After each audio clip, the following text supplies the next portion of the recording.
Hello everyone, welcome to another episode of In Conversation With series of talks.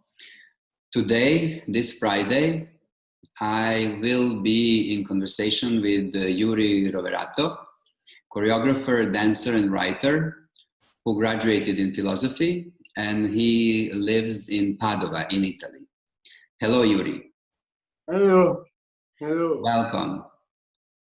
So, Juri, before we start, I would just like to say to everyone who is watching and listening to our conversation, how we will do the conversation today. Because Juri and I, we decided to do this one differently. Because when I wrote to Juri to ask him if he would like to be part of this series, he said yes. And he suggested that we do it in written form. So we were writing to each other over the last 2 weeks or something like this. I was sending questions, Juri was sending me answers, and it was very interesting process for both of us. We were also exchanging about how it feels and everything.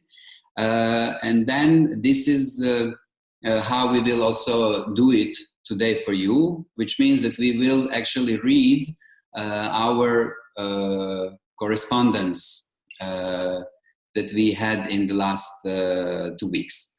And then we also, a few days ago, when we were thinking how to share this script that we created, we thought that we can start.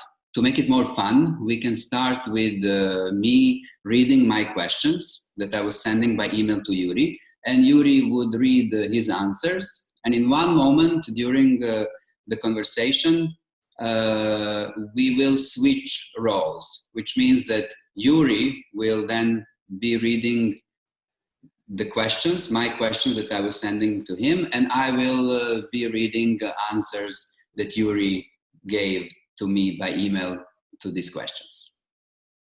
That's how we are going to do this conversation. So then maybe we can start with the first question that I sent.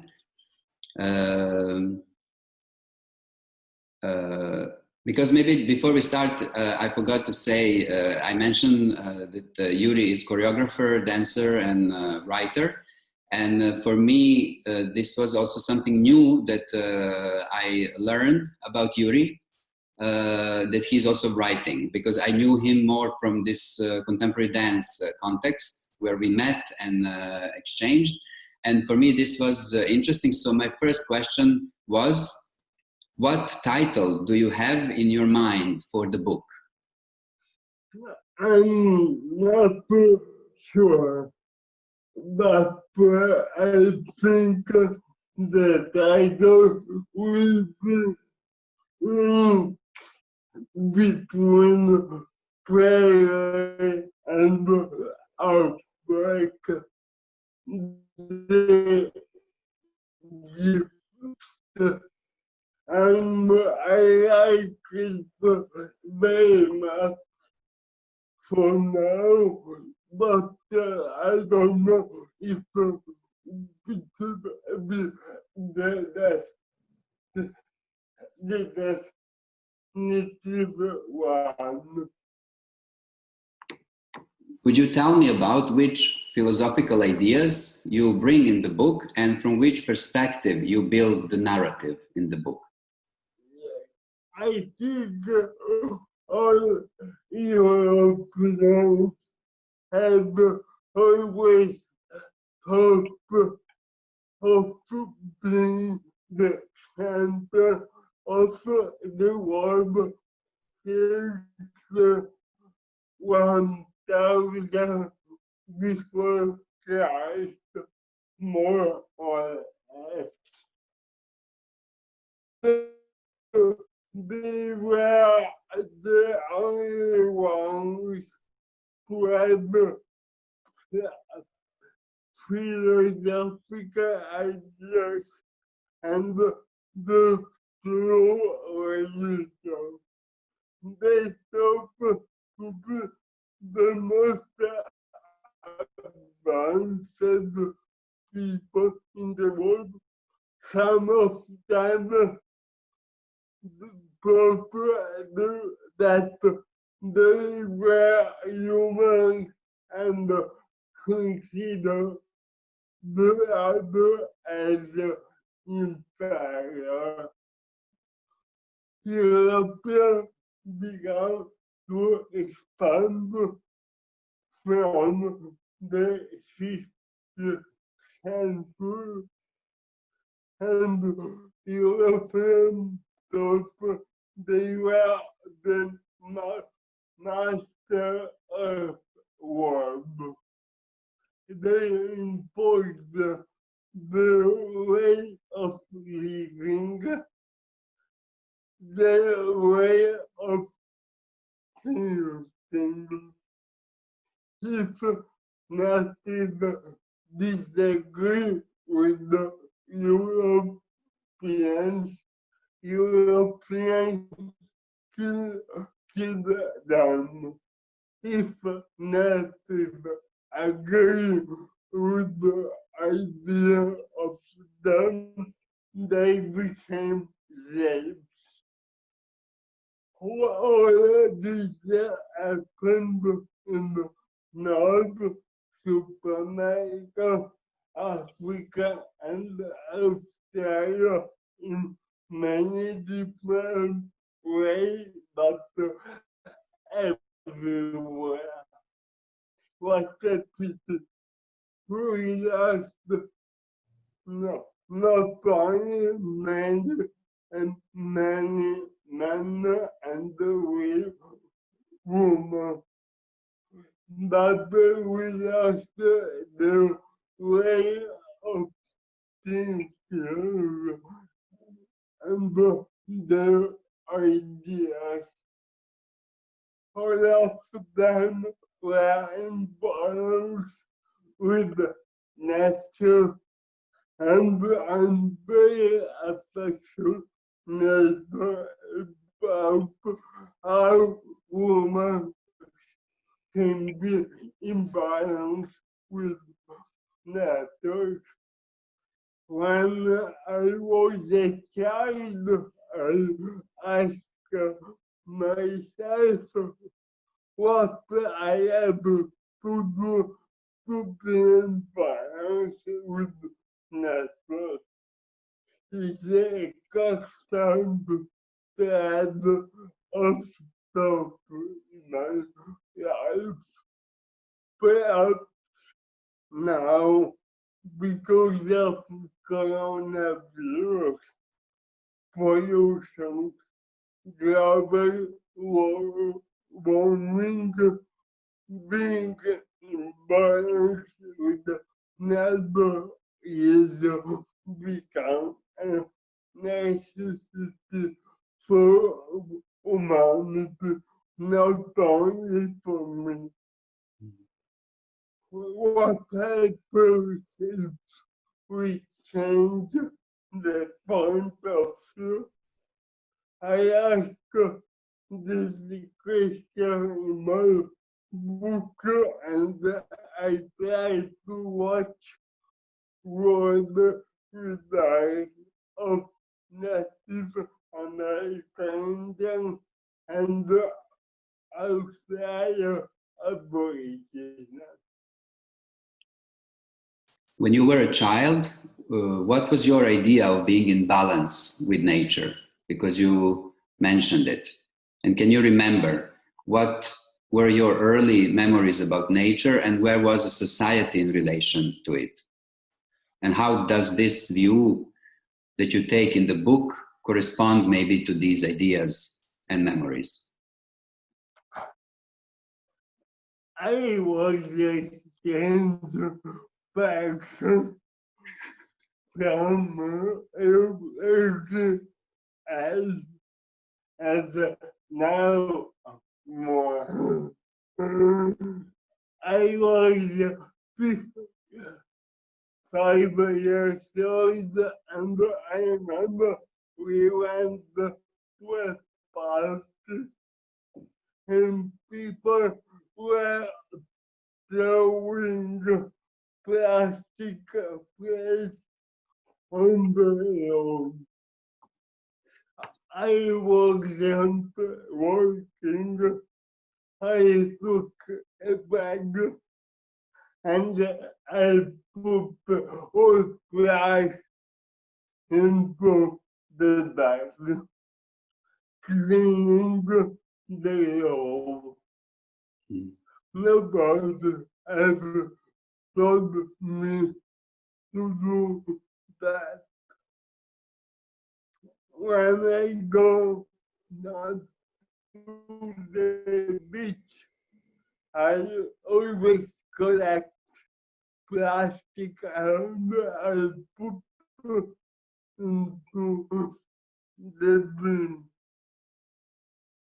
I have never picked up a small animal or insect for fear of hurting it because of my dystonic movement. Even I'm not able, I try to climb trees. And first I ask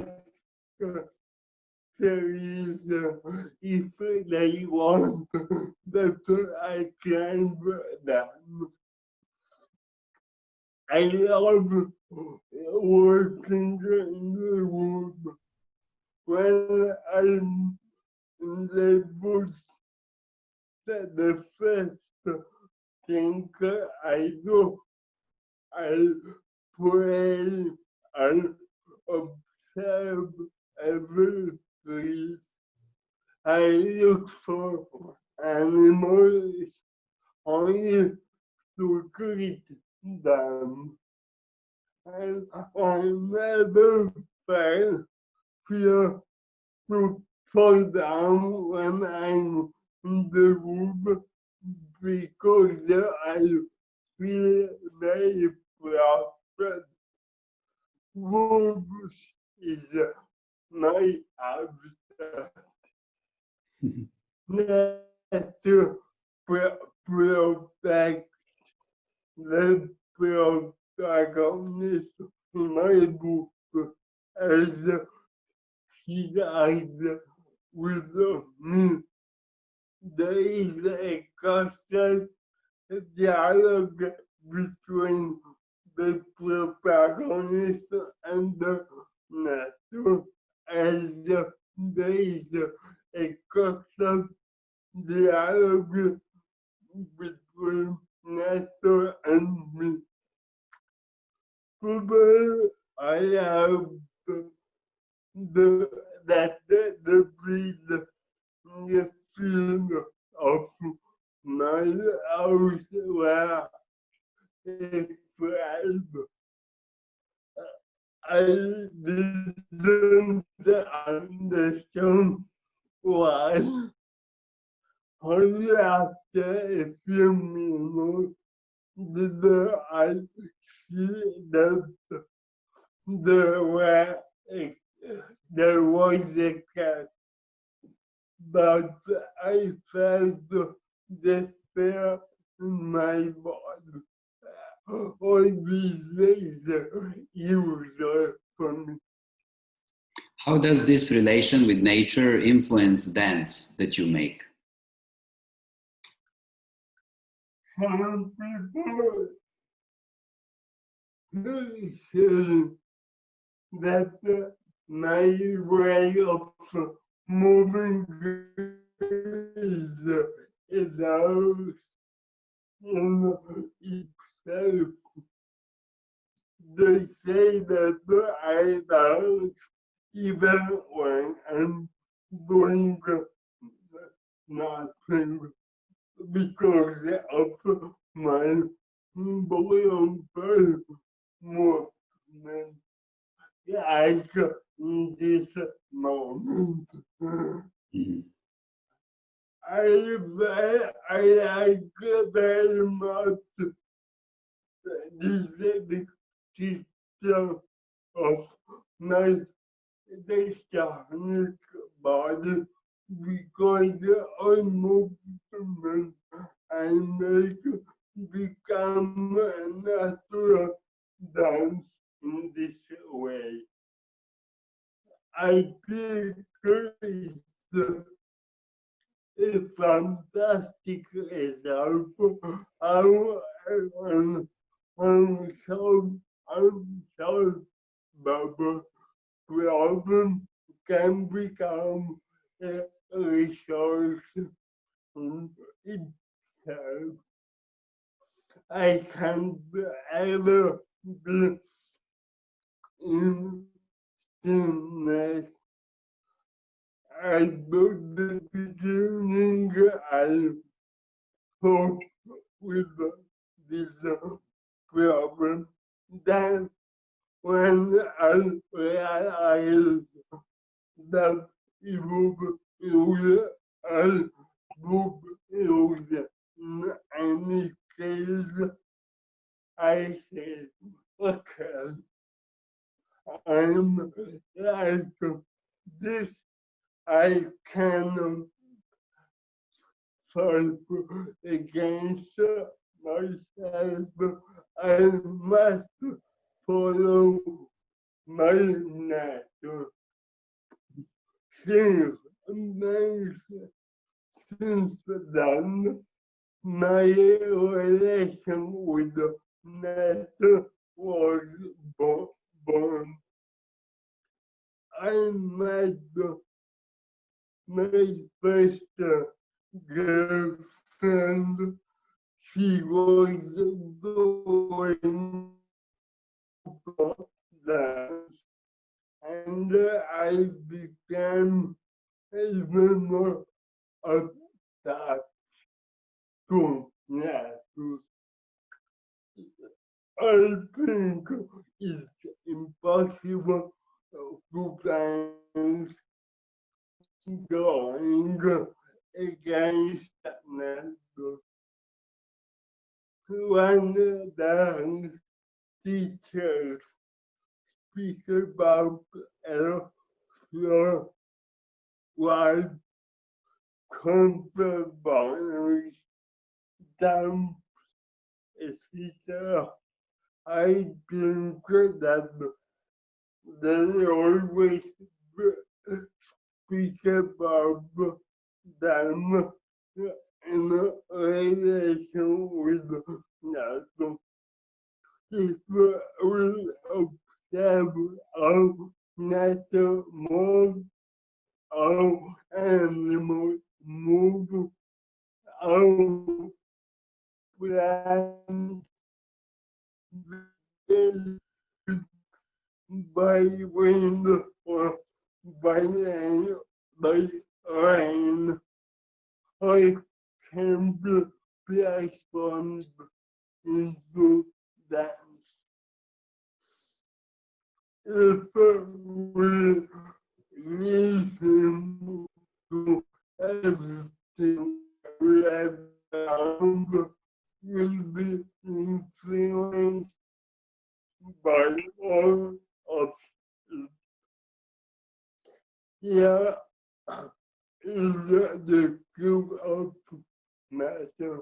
I think if we make ourselves more, if we really listen to everything and not only ourselves, nature and everything around us can influence our dance and our entire way of life. I always to be listening whatever I do. I always try to take a step back, even when I teach dance or theater. I think it is about giving yourself the opportunity to listen to the real secret of being in relationship with nature. In this way, nature can influence our minds and our life. The life is but when it happens, it's incredible. Now we will switch our roles. Juri will read my questions to him, and I will read his answers to me.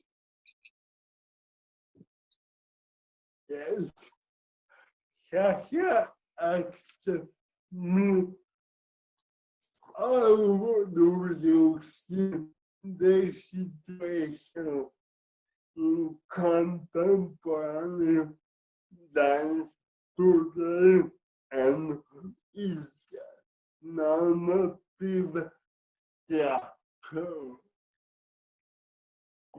Juri said, I think contemporary dance must choose what it wants to be. At this moment, I see that dance is intertwined a lot with theater, with circus arts, with performing arts, with television, internet. It's okay in my opinion, but dance at the moment is a little bit confused. It doesn't know which way to go. In my opinion, it's a big opportunity. I love to overlap many types of arts, but it must not be done just to amaze. Dance is looking for its new form, but sometimes it is making mistakes. When I attend a dance show and I see the audience applauding, even if they don't understand anything, when I see dance shows that are built specifically to keep the audience away from understanding, I think dance is over. Maybe dance has yet to believe that it still has something to say. In my opinion, the time has not yet come to explore no dance planet. Real revolutions are to be taken step by step, to be appreciated.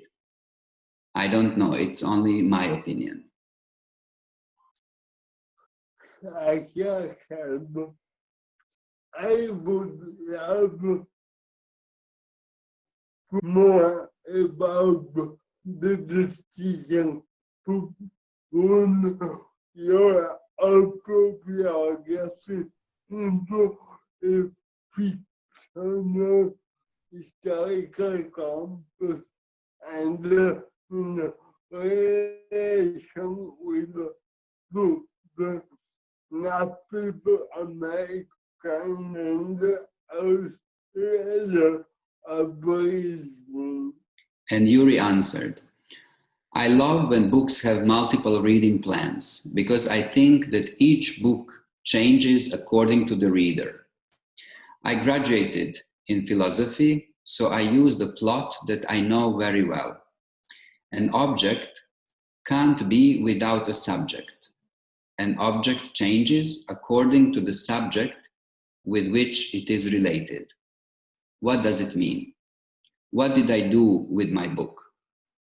I wrote about my whole life, but only those who know me very well, they can recognize it. I really lived what I wrote, but I changed the context, time, space. I took crucial moments of my life. If you don't know me very well, you would think it's a historical novel or a fantasy novel, but that's not the case. To complicate matters more, I tried to recreate the historical context at the turn of the 18th and 19th centuries, referring to things that really happened in that period in the places where I set the novel. I know it can seem very complicated, but it's very simple in my head. Sasa asked me which historical events from the time of 18th and 19th century do you refer in your book? And Juri said, I speak about the conquest of the Far West, the struggles between invaders and natives, the slave trade, the sinking of Essex, and colonization of Australia. Here it is my book contest. I choose Aboriginal Australians contests because I felt myself near to their respect and their way of thinking about life and about world. I would like because of the space and because the idea that singing can create the world simply fascinates me. Native American Indians, in my opinion, not only were in balance with nature, but they had an ancestral knowledge. It was a very simple world, but it was very deep. I love the possibility that deep knowledge can be simple knowledge. Sasa asked me could you tell me more about this singing can create the I understand it as something that funny fascinates you. But can you tell me a bit more? How do you link it in your book? Juri said, I was inspired by Bruce Chatwin and Marlo Morgan's writings. At the university, I did an exam of history of religions, which also spoke about the Aboriginal religion. Point in all these traditions is that Aboriginal culture is the culture of singing. Aboriginal Australians sing always. They do not calculate distances with the measure, but with singing. In the Bible, it is written that the world was created by the word of God, and Aborigines say the song of the ancestors created it. All this, in my opinion, is ancestral knowledge and deep knowledge. If we look at it from far, there is something in common. I love differences, but I wonder if there is a common point beyond differences. Dante Alighieri said heaven is the place of singing. When I went to Africa, I noticed people there live singing and dancing.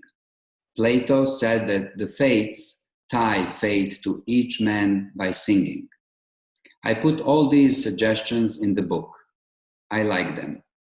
I use always many traditions when I speak about something or when I write something.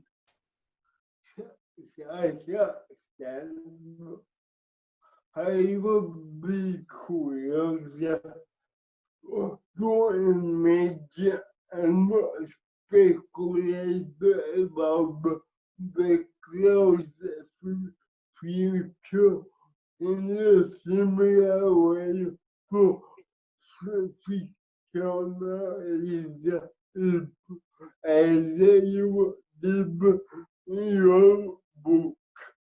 What it could be. And Yuri responded, I like to think that this pandemic crisis is a life lesson, and I hope people will understand something. Many times when I was teaching dance or theater, I talked about need to. Someone wrote to me now saying, you were right. I'm not sure we have yet understood the lesson of this year. We are still looking forward to go back as we were before, as soon as possible, even if nobody liked it as it was before. Human life has been eco-sustainable for millennia, but it is not anymore. Maybe we are all not on the right track. I hope that in the future we realize that we were running too much and we were consuming too much. I hope for clean energy sources and for more humanity. Sasha asked, how do you imagine that we could slow down? What prevents us in doing so? Is it fear? If yes, fear of what? In the last 60, 70 years, we don't live anymore. We are only running through life. We run to go to work, we run during working, then we run to gym, then we run for children. Children have to run because they must do 4 or 5 activities after school. After work, we run to play with friends. We eat running because we never have time. We also run with sex, with SMS, email, WhatsApp, Facebook, chat. All is in real time. We never wait for answers because they are always in real time. We move ourselves everywhere in a small time. We are always connecting with the world, but we never connect with ourselves. Sometimes I think that we run without knowing where we are going. I ask many times if we run because we are afraid to stay with ourselves. Sometimes I think people make many commitments for fear of being alone or fear of having to think about their life. We fill life with activity, but we do nothing at the end. It seems to me that we are not able to stay in situation we are living. We are here with the body, but we are always somewhere else with the mind. There is a big risk. We don't live neither here nor there. Sasha asked me if I would like to ask you about how did the pandemic crisis affect you and your artistic practice? How do you deal with this situation? What occupies your body and mind in this time of crisis? The pandemic crisis has been a big problem for me, Juri said. A theater company had just hired me and we had to stop all the work. I was teaching in many workshops every week. I came back home and I decided to finish my book. Once a week I'm teaching workshop on Zoom, but it is very hard to do theater by Zoom. It's impossible. It's becoming more a way to be together. When I finished correcting my book, I asked myself, and now, what can I do before to become crazy? As usual, I read many, many books, but I can't only read. So I started buying puzzles online, and I spend my days making a 1,000-piece puzzle. It's a way to put in order pieces of the puzzle in my life. Which puzzle? One puzzle is The Last Supper by Leonardo da Vinci, and the other one is The Birth of Venus by Botticelli. Now I'll compose 2 little angels kissing each other. Sasha asked me, I asked each artist that I could to pose a question for the next one. Diana needs to ask how is this isolation different from other isolation you have experienced? This is a strong question. This isolation is different because you can't choose to be in isolation. You have to stay isolated. It's like a Kantian duty. I think people weigh more because many are like children in an adult body. When you forbid a child to do something, it does it out of spite, to show that it is independent and it does the right things for itself. Rebellion is a way of claiming one's own freedom. Many people craved to stay home, and now they aren't able to do this because they are forced to stay home. Human mind is strange. When you decide to stay in isolation, you can also stop your decision when you want. All this does not depend on us now.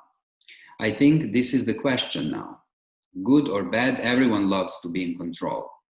This situation has shown that we control little or nothing. I believe this is the problem of many and the cause of their anxieties. Now the battle is taking place between the fear of dying, feeling immune, and desire to feel free. The mass media feed this internal battle, and it is not an easy situation, neither for those who live it, nor for those who manage it. Sasa, what will be your question to the other artists? And Juri said his question is, what is the purpose of your art and how useful do you think your art is in this pandemic crisis? And how will it be useful in the future? Yeah, we stop our conversation. Yes, we stop our conversation here. Thank you, Juri, for the last 2 weeks and exchange. And thank you for creating this text together. And I'm happy that we shared it with the others who are watching and listening to us. And your question I will bring to the next artist and next week. And also we leave this question also for everyone who is watching and listening, for them to think about it and find their own answers. Thank you. Thank you, and we keep in touch. Yes. Bye. Why you want